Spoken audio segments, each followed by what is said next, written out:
এই আমার মদ শেষ হয়ে গেছে, আমাকে মদ খাওয়ার টাকা দে। তুই তাড়াতাড়ি নামাজ শেষ করে আমাকে মদ খাওয়ার টাকা দে, না হলে তোকে আমি জানে মেরে ফেলবো। কিরে তুই কি নামাজ শেষ করবি না? তাড়াতাড়ি নামাজ শেষ কর। আরে কি হয়েছে ভাই, আপনি এরকম করতেছেন কেন? আমার মদ শেষ হয়ে গেছে, আমাকে মদ খাওয়ার টাকা দে। আমি তোমাকে এক সপ্তাহ মদ খাওয়ার টাকা দিব, কিন্তু আমার একটা শর্ত আছে। আচ্ছা বল কি শর্ত? আমি মদ খাওয়ার জন্য সবকিছু করতে রাজি আছি। আমার শর্ত এটাই, এখন তোমাকে 2 রাকাত নামাজ পড়তে হবে। তাহলে ঠিক আছে, তুই টাকা নিয়ে আয়, আমি 2 রাকাত নামাজ পড়তেছি। ঠিক আছে, তুমি নামাজ পড়ো, আমি তোমার জন্য টাকা নিয়ে আসতেছি।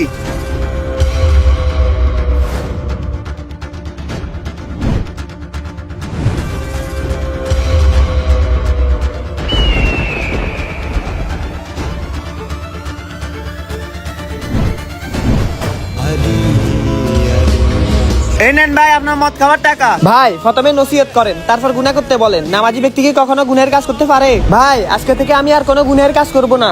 আলহামদুলিল্লাহ, আল্লাহ আপনাকে দায়িত্ব দান করলো। আল্লাহ মহান। ভিডিওটি ভালো লাগলে চ্যানেলটি সাবস্ক্রাইব করুন।